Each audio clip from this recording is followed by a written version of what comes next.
Greetings and salutations, folks, and welcome once again to another helping of Mr H's Hot Pot.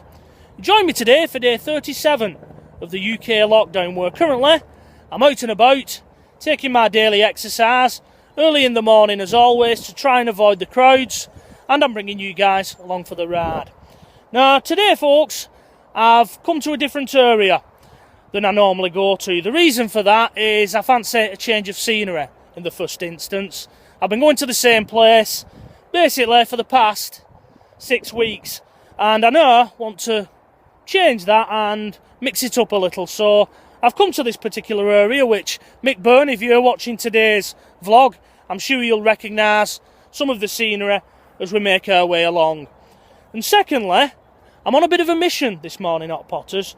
My father-in-law is rather partial to custard tarts, and there's a particular bakery not too far away from these public footpaths as I'm currently walking along that make a pretty decent custard tart that he's rather fond of. So I've come to this area as well to try and pick him one of those up later. He's not had one for the past 6 weeks, so with a bit of luck it'll be a nice surprise for him when Mrs H takes up his groceries later on, and he sees that on top of there. And it never does any harm, Hot Potters, to earn yourself a few brownie points every now and again and keep well in with the father-in-law, as anybody who's married will agree. Anyway, folks, it's about 8:30 as I'm making this, and it is a bit windy this morning. It's grey and it's a bit damp, so I do apologise if any wind is caught on the audio beneath my dulcet velvet tones. We'll just have to work with what we've got, basically. As I said, in the past few days, the old Fred Dibner homemade mark has let me down a little bit, but we'll just have to see how it goes with this one. So, folks, what's in the news? Now, it turns out that Mr H has sort of called it right as yet, hasn't he, of his previous last 2 days' vlogs, where he stated that Boris Johnson was now start looking to ease lockdown restrictions. And indeed, he's sort of heavily hinted at this, hasn't he? He stated that he's going to refine the lockdown.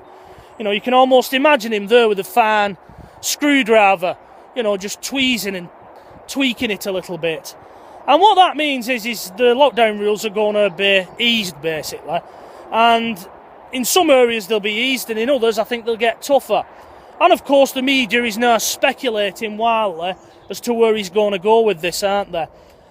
One of the ideas that has been put forward, which they're basically going off what other countries are doing, and what Nicola Sturgeon has put forward in her plan for Scotland, is allowing people to mix a little bit more within their own groups or their own bubbles.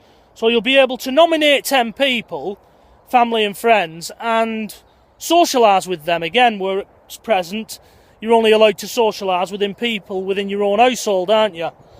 So that's a good idea, but where does that go if the people you're mixing with, they've got a different 10 people, and then they've got another 10 people?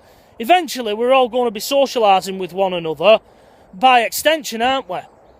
You know, a bit like the AIDS pandemic in the 80s. So that's a little bit worrying, I suppose. But it's one of them. You can't keep everything at zero, can you? You know, we can't stay at the particular thing as we're at now forever. So it'll be interesting to see if that idea has any merit. Another idea is, when you're using public transport, you may be asked or required to wear an homemade mask, you know, such as a scarf or a handkerchief. Now, that's a good idea. I suppose it gives people a little bit of confidence in using public transport again. But I'm sure that people out there who use public transport for Machiavellian purposes, i.e. muggers and worse, they'll be rubbing their hands. They'll be saying, that's brilliant, that. I'll be able to go cover my face and nobody will know who I am. So it'd be interesting to see if that idea gets put into place. By far the more extreme one is people who travel. There's going to be a restriction, the idea is being put out there, should I say, that if you do leave the country, you go on holiday for 2 weeks, when you come back, you'll have to put yourself in isolation or quarantine for 2 weeks before you're allowed back out into society, basically. And America have already started doing this, where people travel from state to state I've been watching a few vloggers and a few YouTube channels from over there in the States, and they're already having to do that over there. So be interesting to see if you book 2 weeks holiday and you go away for 2 weeks, you're going to have to book 4, aren't you? So it'd be interesting to see where that one goes. But they're all ideas, aren't they? They're all ideas, and at the end of the day, it's up to Boris Johnson what he brings in and what he doesn't, I suppose. He's the Prime Minister when all's said and done. Now, another news item, and this one, it all depends where you are on the fence with it, is that the government are going to offer key workers who have lost their lives, mainly working for the NHS, they're going to offer the families £60,000 for the bereavement and the loss. Now, that brings up the unpalatable fact that the government have put a price on people's heads. They're only worth £60,000. You could argue that a family member is worth far more. I know if I lost Mrs H, she's priceless. You can't put a price on someone's head. By another account, you could say that it's good that the government are acknowledging that these people have, in effect, sacrificed their lives in the line of duty. But it also raises the question that if you're going to accept responsibility, for want of a better word, for these people losing their lives to coronavirus, what about the people who was admitted to hospital who had other complaints and they caught coronavirus whilst in hospital and have died from it? What about them family members? A typical example of this is Edward Hugh McGuinness, better known as Eddie Large, one half of the 1980s comedy duo Little and Large.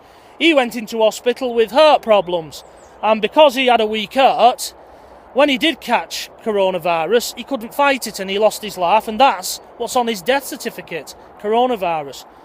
Will we see, as time moves on and things start settling down, families suddenly thinking to themselves one evening, hang on, it's the NHS's fault, my father or my mother or whoever it be has lost their life to coronavirus, they didn't have it before they went in.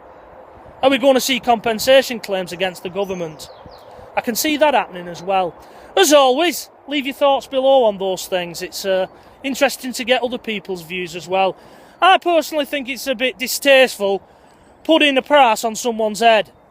I really do, but I suppose it's good that the government are, in a way, trying to help families out. Although, I don't know how much NHS staff are on, but I don't think £60,000 will go a long way, really, but it's a token gesture, I suppose. As always, as I say, leave your thoughts below. So, folks, we're rapidly now coming towards the end of this particular vlog. We're coming up to the old 10-minute mark, so I'm going to start wrapping this one up. Now, Gary Canning, you've asked, what's the chances of Mr H capturing that deer on video before these vlogs wrap up, especially seeing as I'm now looking to wrap this particular series up? Well, Gary, I'll be honest with you, when I first started doing these, they hadn't moved the clocks forward, so it was pretty easy to come out and see them. Now they've moved the hour forward and I've got back into a different time zone and different routine as you do. You eventually move with the new time, don't you? I don't know, I'll just have to see. I think what I'll have to do, if I really want to do that, I'm going to have to be up at a sparrow's fart, as I like to say, set the old alarm clock and get my skates on and get down to where I've been going and get that done. Because I do think, very quickly, I will be wrapping these vlogs up, as we approach day 40, the big 40.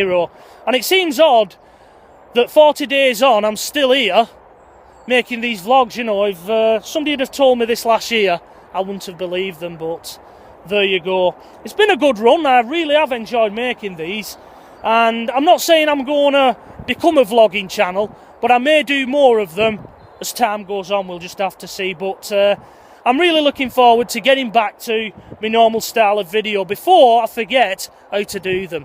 Anyway, folks, on that note, and I hope that's answered that for you, Gary, I'm going to wrap this one up. So until tomorrow, stay safe as always, and keep your spirits up, and I'll join you for day 38 of the UK lockdown. So until then, bye-bye for now.